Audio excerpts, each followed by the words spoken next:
the And I fence were did it when I started these negotiations. separately, if a fence company I will, can't be part of this because I know it's gonna happen. Promax fence is a co-stars, which means the state has already blessed the rates and We're their a couple costs. minutes late, but I'll You don't call have to to go out order and competitive bid.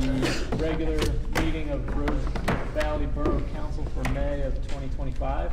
We will start with Pledge of Allegiance. Pledge allegiance to the flag of the United States of America and to the republic for which it stands, one nation, under God, indivisible, with liberty and justice for all. All right. First item on the agenda is approval of the minutes for our April meeting. Paula circulated those via email earlier this week. I don't know if there are any corrections to those minutes. No. Okay. Is there a motion to approve those minutes? So moved. Is there a second? Second. Any other comments or questions? All in favor? Aye. Carries 7-0. Is there any public comment tonight? All right. Environment and EAC. So Leonard is leading a long tradition of fishing trip with his friends. So he sent me the EAC report to read, and I will read it for the record. So the EAC and Rose Valley Gardeners had their annual native plant sale on May 10th, and it was another big success.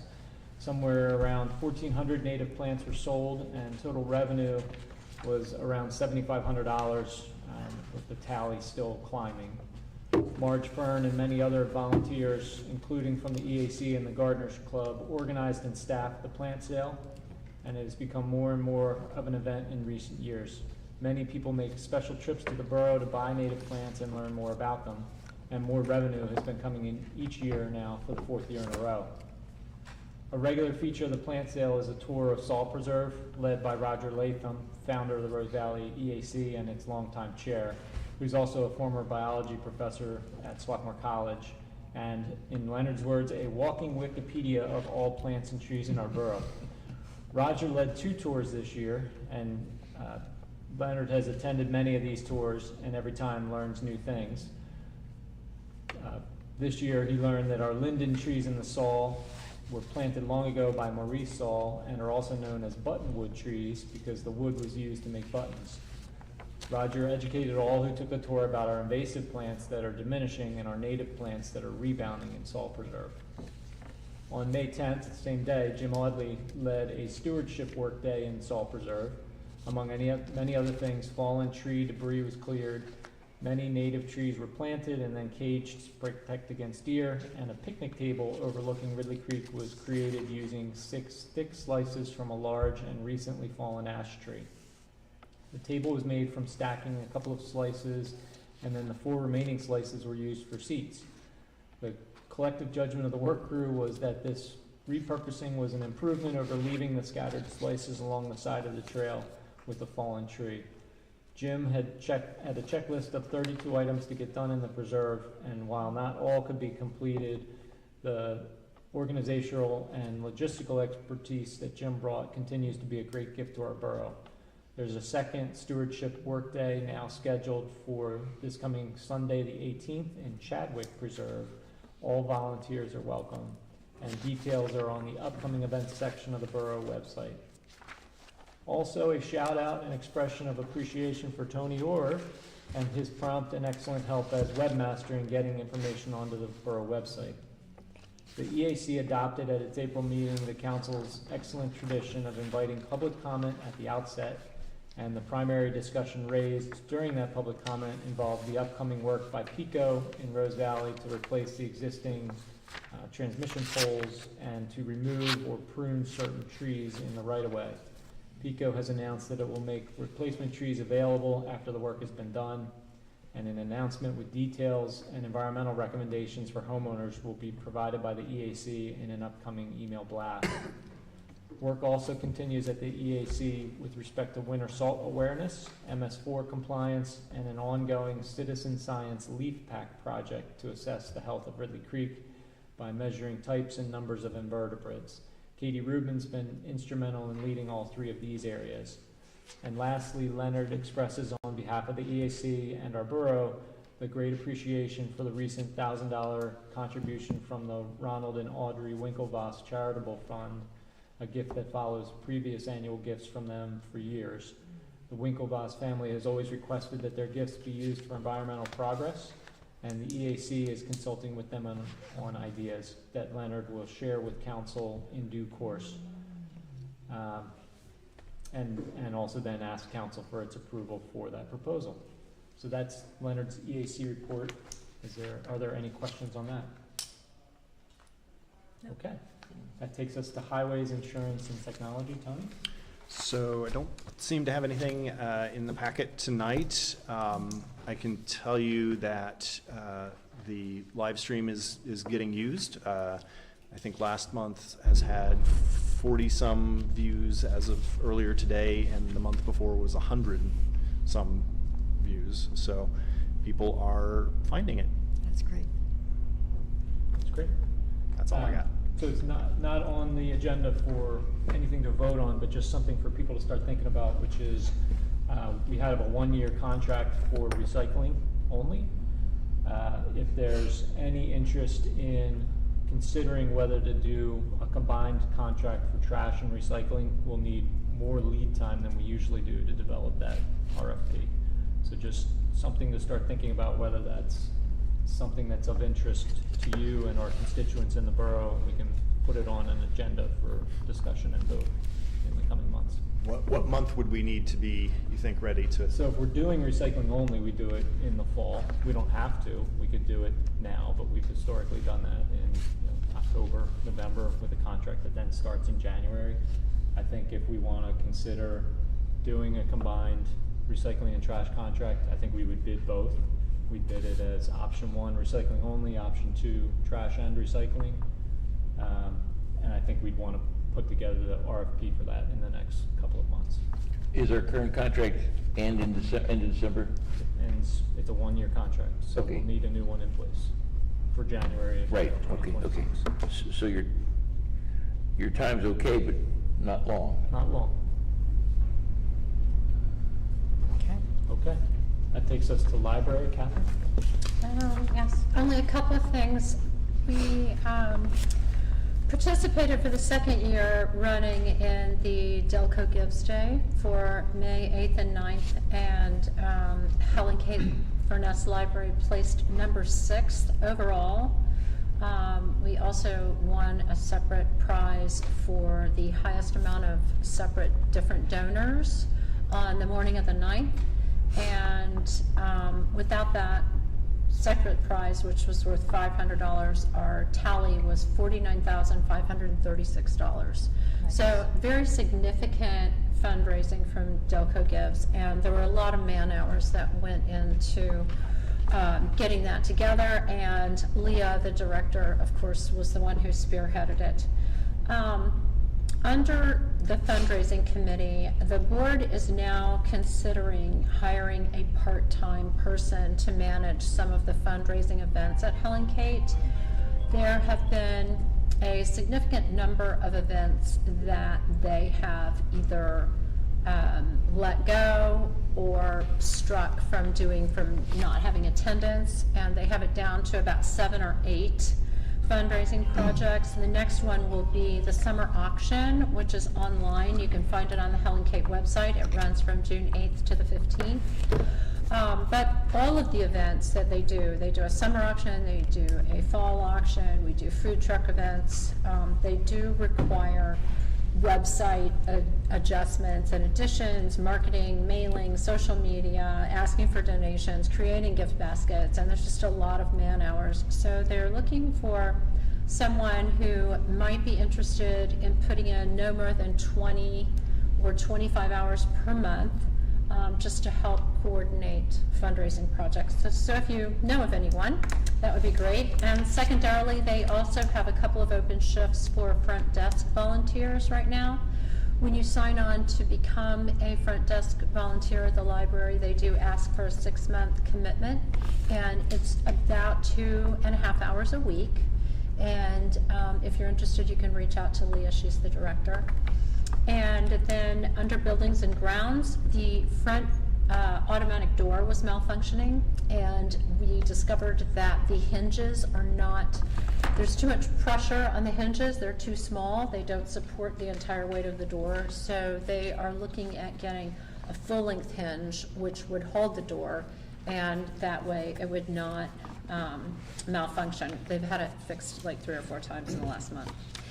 And then one more thing that they are looking for are annual donors, and our annual donor list is down quite a bit from last year. We have a significant decline actually in people who want to sign on to be an annual donor. If you click on the Helen Kate website and click under donor, you'll see there's a form there that you can fill out. And we also are going to start a campaign to target planned giving for Helen Kate. So that's about it for this month. That's a lot. Yep. Any questions on library? All right, that takes us to public safety. Cheryl?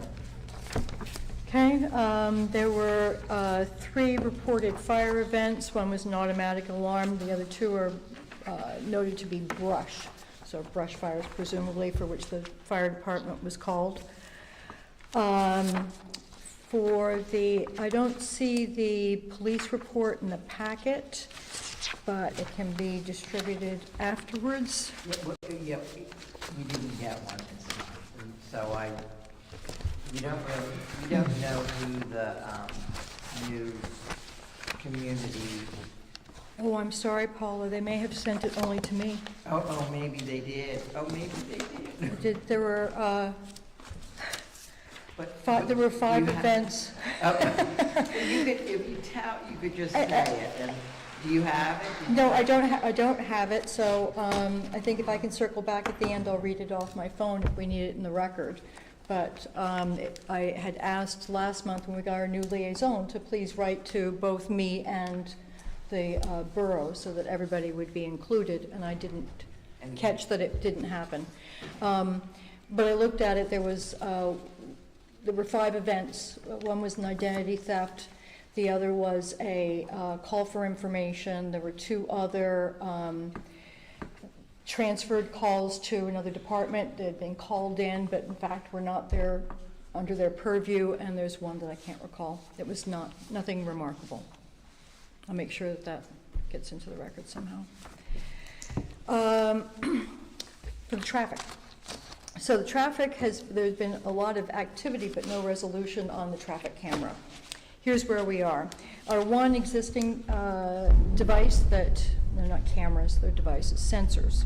The one at Thunderbird Lodge continues to work, and we see that 85% of the speed limits in your package are about 35 to 40 miles an hour. I think that the next big relief that we will get is if Leanne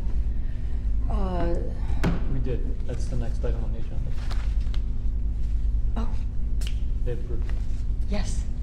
I was waiting to hear that they approved it. I'm sorry, I didn't hear that. So I approved it to 30. So the PennDOT has approved, and it is already in place, dropping the speed limit on Rose Valley Road through the borough from 35 to 30.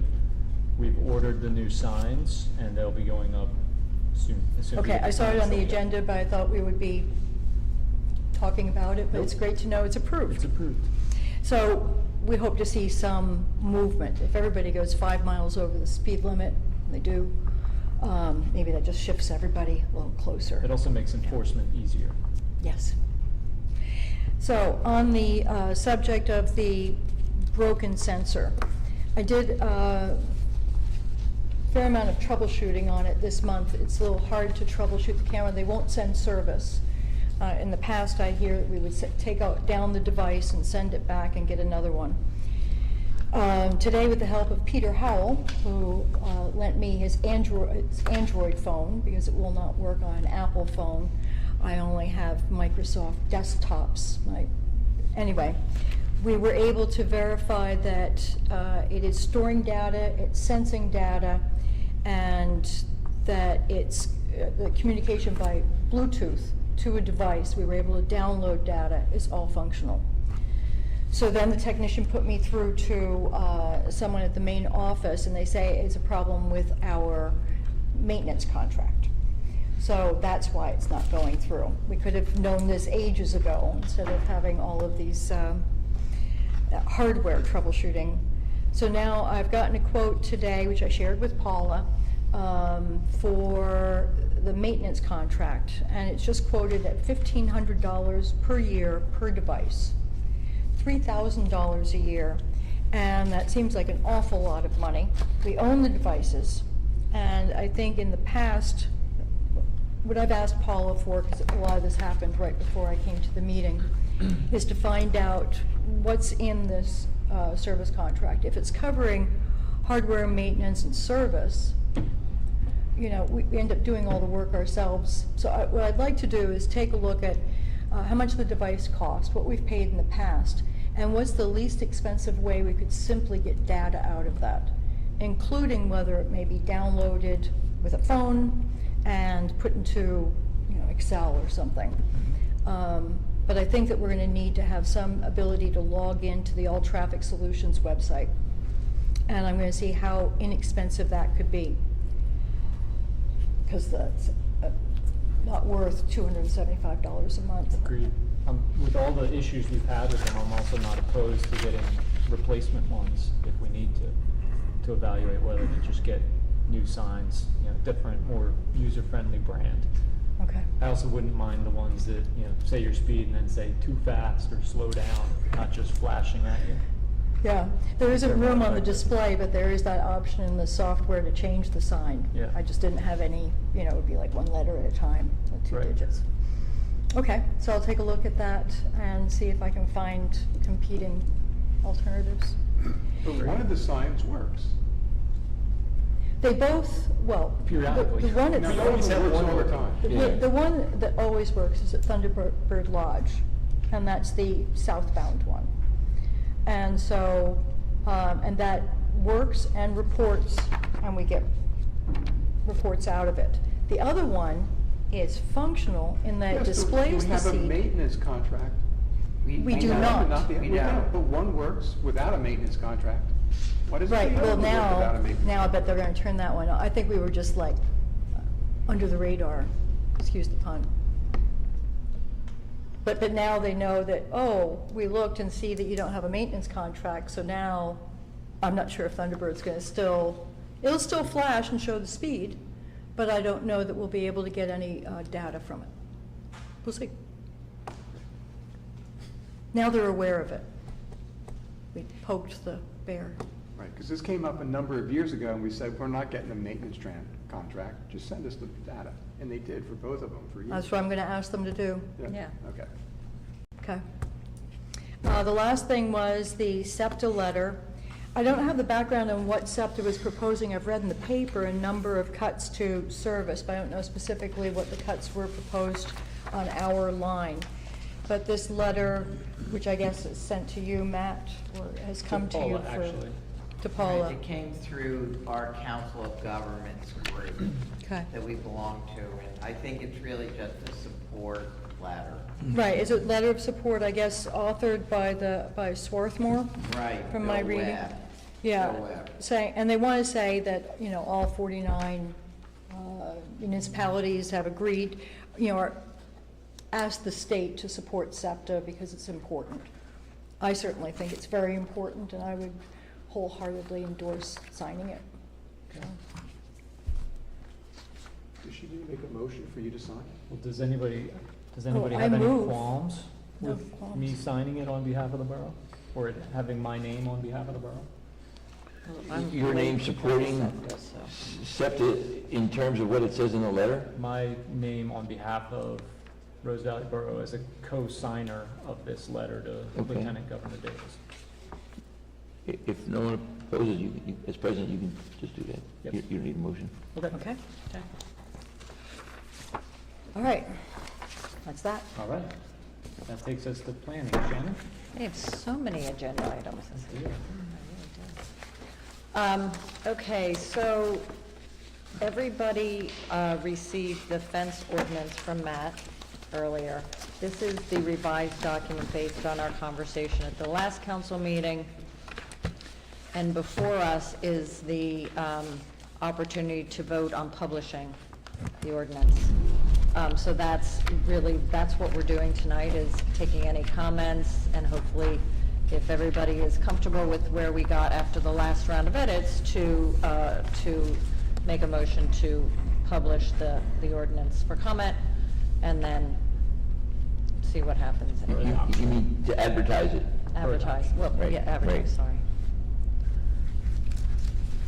So, everyone's had an opportunity to take a look at, not very long. Nope, Any comments, anything that wasn't picked up last time? I thought it was good, Are we all good to? short and sweet. Me? Yeah. Articulated. Yeah, this is basically Nether's ordinance, except that we moved the deer fence definition into the definitions. The maximum height is now 8 feet, and we removed the separate property line setback that was in there for deer fencing, so. Other than that, those were basically the changes that were made from what you saw last month. So I can make the motion. Yeah. I would move that we approve this ordinance, this draft ordinance for advertising. Right. Your motion is to advertise the ordinance as circulated for adoption next month. And So moved. Paula will handle the advertising. Second. Any discussion? All in favor? Okay. All right, that's fence ordinance.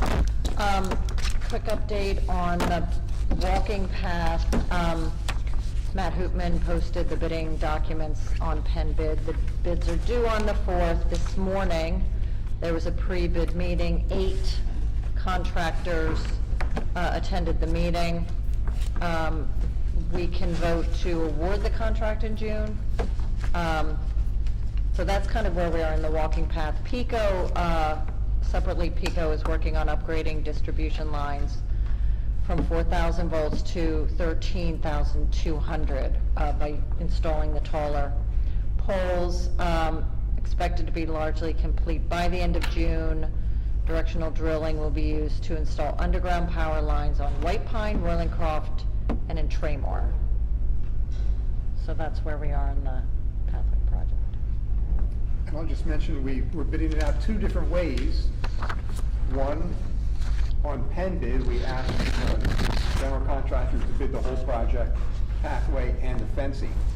And we also asked for a separate bid from a CoStar's fence company just for the fence.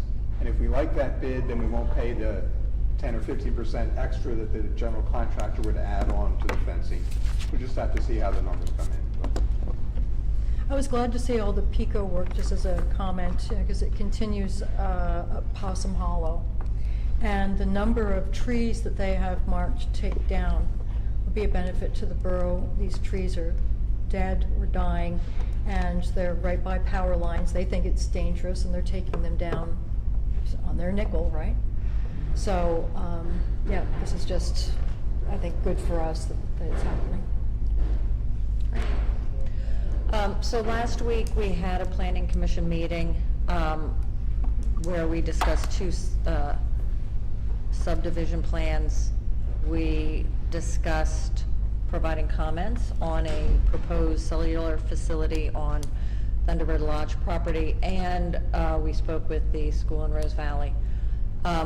So first, we'll look at the 2 subdivisions. So there were 2 plans. One was from Bill Hale and the Hale property to Sean Stansel, and we discussed those. The other is from the Cedars to Rose Valley Borough for the borough to own a certain part of the pathway for liability reasons. Bill's going to talk a little bit more about the subdivision details, but the recommendation from the Planning Commission was that the Borough Council approve those subdivisions. But Bill, do you want to talk a little bit more about both, and then we can... Okay. So on mine, my neighbor Sean and Aaron Stansel, they have a septic system in the back of their property. They really can't expand to the back very easily. They might, if they need more space, they're putting in on an addition, and they need to come a little bit towards me. Their sides, they don't meet the side setback. I'm going to give them a 12-foot wide strip that's like 168 feet long and 12 feet wide. I have over an acre and a half of property. I don't need this little strip. So the plans are over here if anybody wants to look at them, but I'm giving them a little strip up near the cemetery that's attached to Old Union Church is so long that it actually comes down, and 20 feet of it is on my property. So they're getting this little bit next to the, so that's one of the subdivision plans. The other one, when we did the Eagle Scout project, the Cedars let us put some of the trail with the loose stone, on their personal property, with the understanding that at some point they would give it away because they don't want the liability. It's only like It's 9,000th of an acre. so it's a Teeny triangle of little land. tiny, odd, long, skinny triangle, and they just want to give it to the borough to become part of Pew Park, so they don't have any liability associated with it. So it's two pretty simple lot line changes. Any questions before we? Okay. So I would make a motion for the council to approve the subdivision plan for the lot line change between the Hale and Stansel properties. Is there a second? Second. Any comments or questions? I'll make the comment just that that's very generous of you, Mr. Mayor. Thank you. All in favor? Aye. Any opposed? Carries 7-0. Okay. Second motion is for the council to approve the subdivision plan for the lot line change from the Cedars to Rose Valley Borough and Pew Park. Is there a second? Second. Any comments or questions on that one? Just a question, so will the path that's there, the stone path, is that going to be the portion of the walkway that's on that part of the property? So A piece the of it. path, most of the path is already within our Pew Park parcel. By the way, so our Pew Park actually extends across Rose Valley Road, Oh, okay. and then this little triangle of land is on their property, but will be added to Pew Park. Got it. Okay, I didn't realize the park was on both sides. I'd just like to make a comment that I think it's generous of the party to You beat agree me to to do it. that. Thank you. This little bit is real hard. Okay. Little teeny. Okay. Most uncontroversial land conveyances. All right, if there's no other comments or questions, all in favor of that subdivision? Aye. That carries 6-0 as well. Okay, and then we received a letter from EBI Consulting about, on behalf of Crown Castle, about putting a cellular facility, a pole, or using a pole on, It would replace the replace the pole on the property of Thunderbird Lodge, and putting a cellular facility, and as part of their review, we were asked about the impact on the property from a historical perspective. The Planning Commission was all unanimously in favor of letting them know that we did not think that was in keeping with the purpose of the property, with the aesthetic of the property, with the property in the surrounds of the historic district of Rose Valley. Bill and I crafted a letter, which I have, I don't know if everybody. Everybody has it. Oh, you all have it. So we sent that in, Bill conveyed that to the architectural historian at EBI with our comments and context and background about the property. They responded today to say that the project is on hold. Is what? On hold. Okay. So that, and there's no action for us to take on that, that's just to update the council on that. The only other thing that we discussed at the council meeting was that representatives from the school in Rose Valley and their architect came to let us know about a GUR building that they are considering adding to the school campus, and a stormwater management seepage basin that would be required to compensate for the building. They let us know that they are now deciding on where to put the GUR building, because it's a GUR, it's that octagonal on a it's a GUR, but it's like a yurt. Yeah, it's like a It's yurt. just another word for a yurt, basically. Yeah, I think that's right. It is a different word. It's elevated on, it's not, there's no foundation. So the stormwater runoff is probably minimal, but they were accommodating for that. They are considering where to put the building because one of their locations was on a steep slope, and we have an environmental ordinance saying that you cannot do that. So they're going to their board tomorrow to discuss the location of the GUR, and I expect that they'll come back to us at that point and discuss the stormwater and their recommendation. It's part of a longer-term plan, so they're trying to figure out how that all works together. So that'll probably be before us next month, if things go according to their plans. Right, if they can make a decision on it.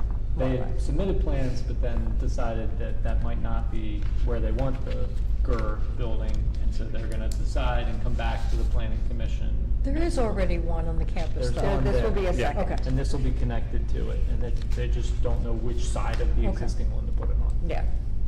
So they're having a conversation tomorrow about that. And then we'll hear back from them. So we will likely have a planning commission meeting next month, before our borough council meeting. That is it for me. Okay. Takes us to finances, Joe? Okay, status of funds. I reconciled the purchase activity against the accounts. And the status of funds is in the folder. And the status of funds is in the folder. Is that the second line? Your next report is the income report. It comprises about $120,000 in tax revenue and $3,400 in real estate transfer taxes received from the county, for a total of just under $124,000. Bills for approval. Bills for approval, again, in your package. All the bills are through the general fund this month only. And aside from most of them being standard bills, we do have quarterly payments being made to the Furness Library and to the firemen's contribution to North Providence. And audit services, which is an annual fee of $14,000, well, this year it was $14,800, so it was a big spend there. And bulk trash pickup, $4,200. And the one or two or 1.5 trees were taken down in Traymore for $3,000. Just to clarify, it's not Traymore property, it's borough property. It's not, It's not Traymore property. okay. They're on borough property. Oh, these are the trees. How many trees were taken down? 2, We pay for one. We paid for it. and we chipped in $1,000. For the removal of the tree in the borough property? Yeah. Get hit by lightning. All right, is there a motion to approve the bills for the month of May 2025 as presented? So moved. Is there a Second. Any comments or questions? All in favor? Carries 6-0.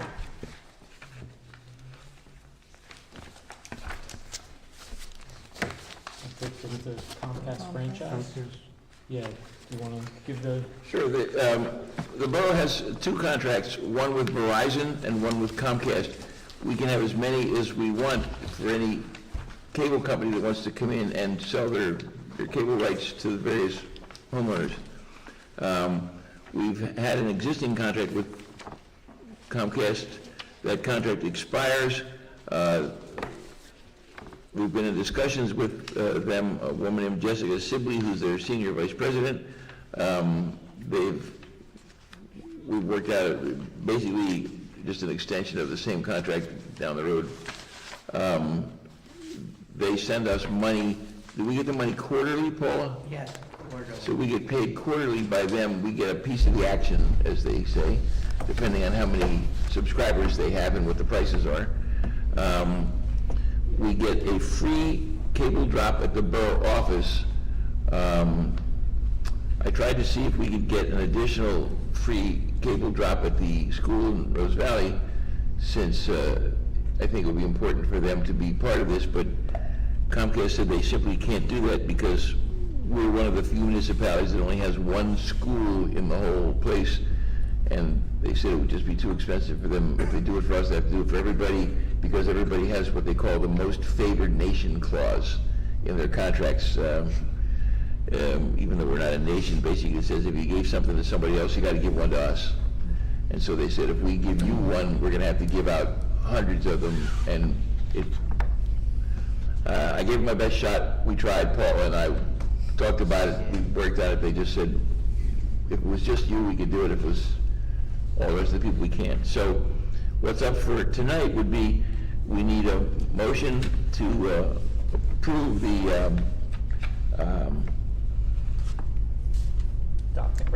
resolution authorizing the borough officials to enter into the contract. And the way it would work is we need approval of the resolution, then the borough officials would enter into the contract subject to the approval given by the resolution. We'd get 2 signed originals, send both of them to Comcast tomorrow.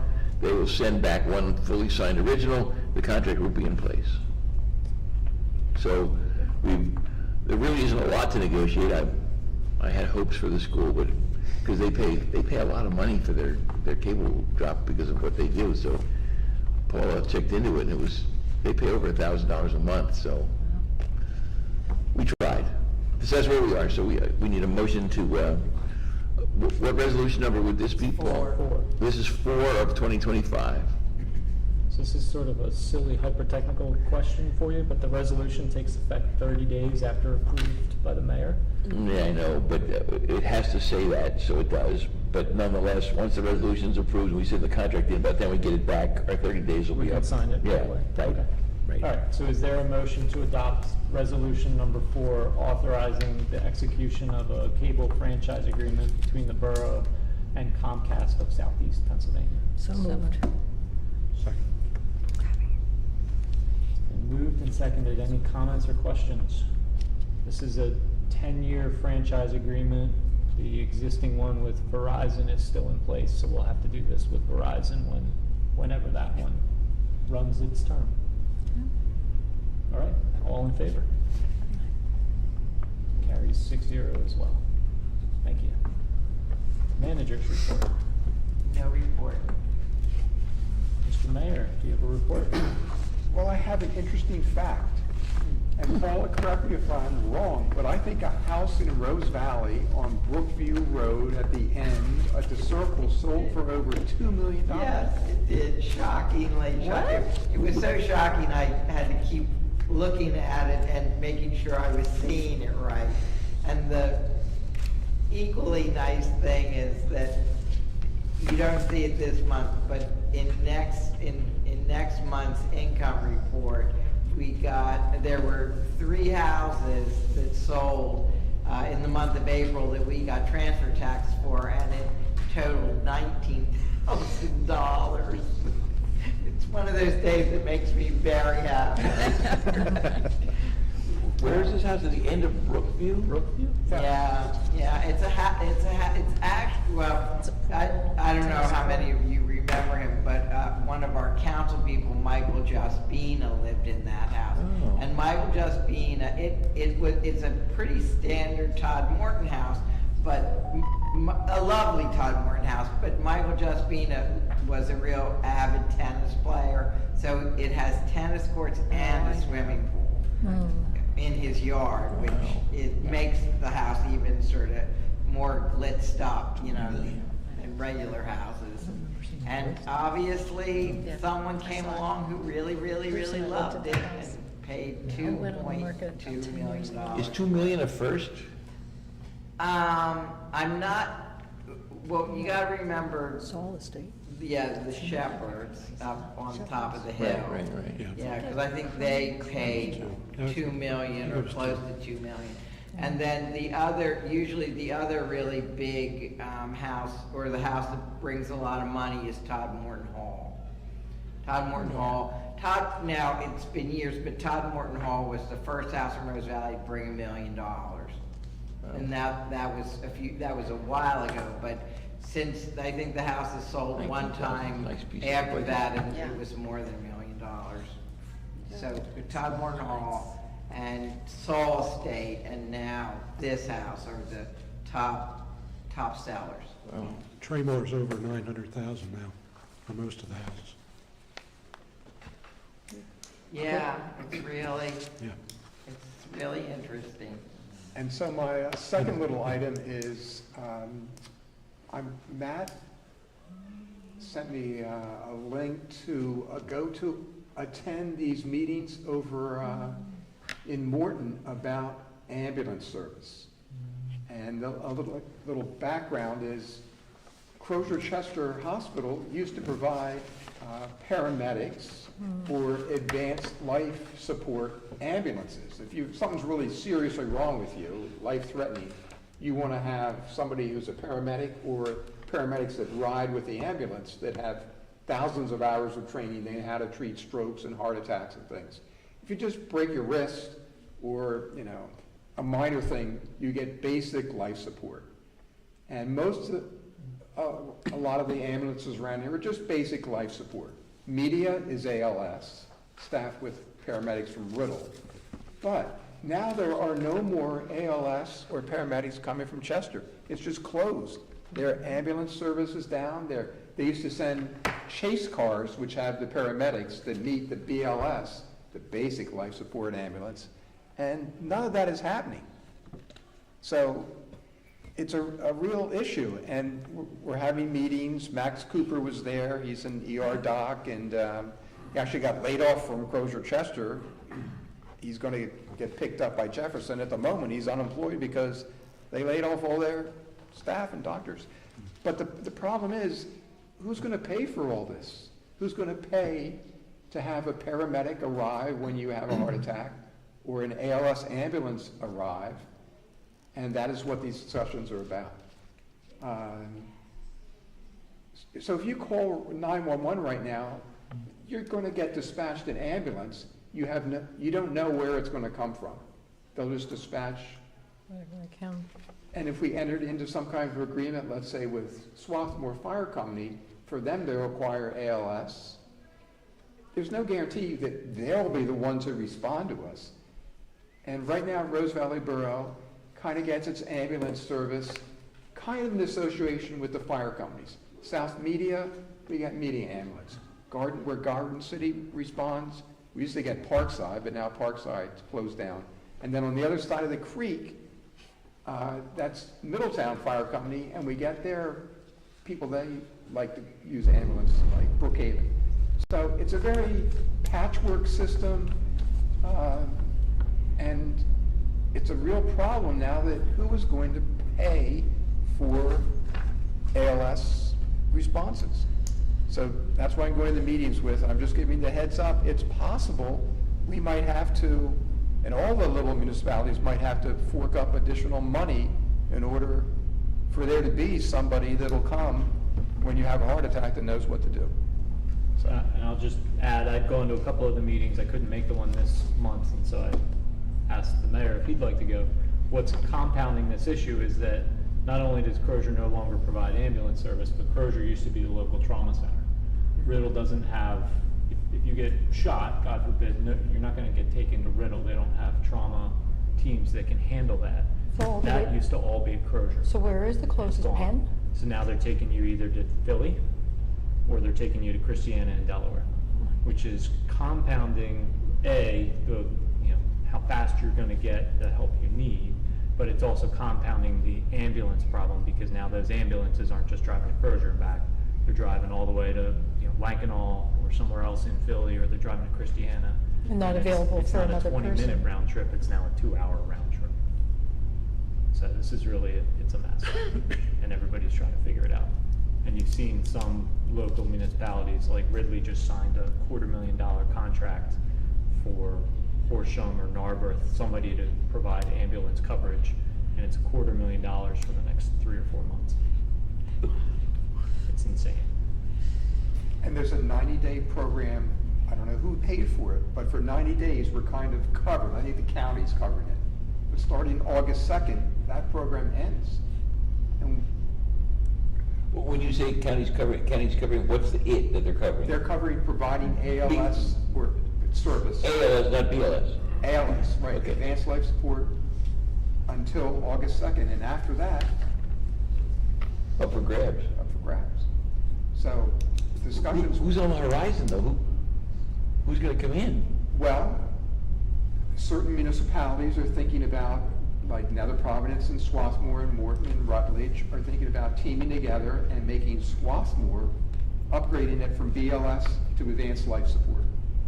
And then they would have that ambulance available to serve them.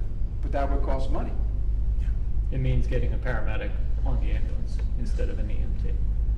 And so EMTs have hundreds of hours of training, paramedics have thousands of hours of training. And it's not just one. And you need coverage around the clock. Yeah. Yeah. So you're talking about hiring paramedics who would, during their shift, live at the station? Be on call at the station. Because that's what Swarthmore does now with the basic service. They have people that they've hired. It's either that, or they do what these other municipalities have done, Ridley being one of them, where they're hiring the paramedic to come down. And, To chase it. Ride in the chase car. Yeah. And meet the existing BLS ambulances. $250,000? There's a- $500,000. There's a For a budget- full year, $500,000 budget to killer. do that. Oh, dear heavens. But they're talking about just the last 5 months of this year, they might have to come up with a plan for that period of time. And then next year, people could actually put it in their budgets and budget for this. But it's all up in the air, and there's it's a very complicated issue. Is this something that our state representatives might be in? They're they're- very much in tune with Are this. they? Yes. Dear heavens. I mean, for small municipalities, but you think of the number of people that are in Chester, you know? Well, Chester's in the worst possible position because most of the people don't even have the basic insurance that you need for any kind of service to get the ambulance people paid back something if they come. And now there's nobody to come anyway, And nowhere to take them to, and they have no place to take them. so. yeah. Okay, well. All right. I hope our state representatives are able to come up with something to help on this, dear heavens. On that happy note, Solicitor's report. Well, I was thinking earlier, I'll go to a happy part. When I was listening to you, Mr. President, reading Leonard's report, how fortunate we are to have people that are givers, are volunteers. When I think of what our volunteers are able to do and what they've done in recapturing the Saul Wildlife Preserve, and to listen to the amount of time and the expertise that people bring to this, we are in the luckiest of lucky positions because it means such a difference to what our borough looks like and what it's going to look like in 5 and 10 and 20 years as the understory is now being preserved and the invasive plants are being removed and the native plants are being nurtured. We're lucky duckies. last piece of business, Leonard Busby and I had a meeting, we talked a couple times, then we had an actual face-to-face meeting last week about this issue about burning and who can control what and things, and I'm trying to look further into that. The woman who handled all this stuff for the State Association of Boroughs just retired, so I'm waiting for the new person that can get in contact with the State Association and see if they can give us any more insight into how to do something like this, or whether we need an ordinance or don't need an ordinance. The mayor has certain emergency powers, then council can then expand those, and then can re-expand them, but I don't have enough information to give you anything solid on it. I just want you to know I'm looking into it. If anybody has any thoughts on the process, the issue of open burning, and how do you control burning if it's a drought like we've just been through. Now we're in the rainy season, thank goodness, but that drought was pretty bad, and if you saw the fires in New Jersey and things,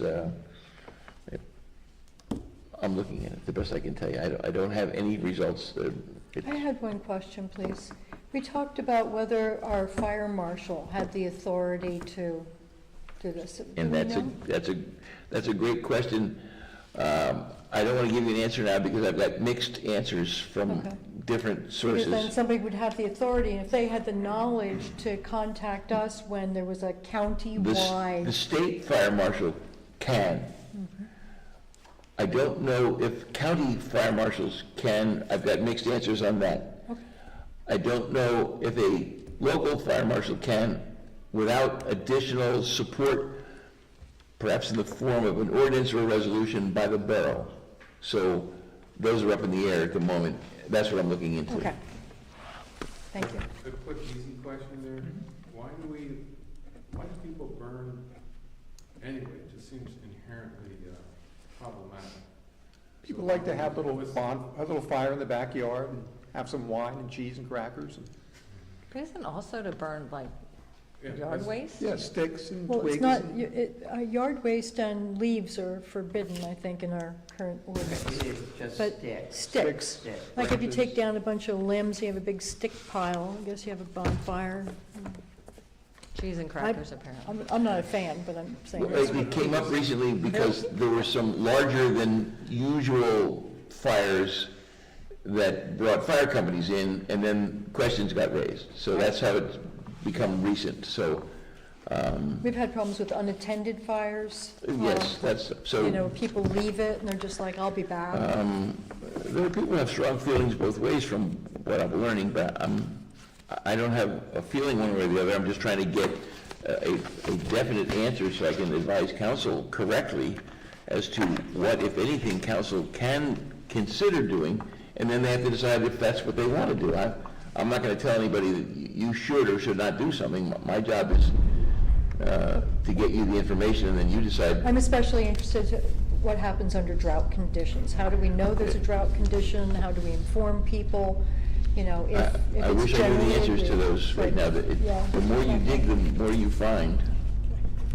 Maybe it should be confined to a metal container that doesn't spread, okay. since we all live in the woods. Well, I don't have a timetable for when I can get this. I'll get my request out to the State Association and see if they have any further information for me. I know that I have some ordinances that have been approved by some of the larger boroughs in the state, but they have larger issues dealing with commercial burning and store burning and things, as well as just residential, people burning a few twigs in the backyard. So I really don't have a good answer to give you. I just wanted you to know that I'm looking into it. If anybody has any thoughts they want to get to me, I welcome all information. Thank you. That's all I have. Great. Thank you, Guy. Leonard's a stickler that we vote to adjourn, so in his honor, and in case he's watching on YouTube later, is there a motion to adjourn? So moved. Is there a second? All in favor? Aye. Okay. The burning things are very interesting. Some people just have a total ban. Those valleys never had a I'm total not ban. for a total ban. I don't think burning is I am. It was, he's For a copied total Paula, ban. but I have it I'll right tell here. you what. They've never had a Back total of my ban. house is in the woods. My house is in the woods. Well, houses in the if you want, but if And you want, man back down at the bottom of the road that's the a lane. that's a major issue. Fire, burns fire, If you look and I watch it. Oh, If you sure, look thank at you, the Shannon. trees Thank we you. have, and the closeness of trees to houses, And I just wanna go down there and beat him on the head. No, but if you- Why don't you go down there and find what he look how did? close the trees are to the houses. I know. And now put yourself in a dry condition for a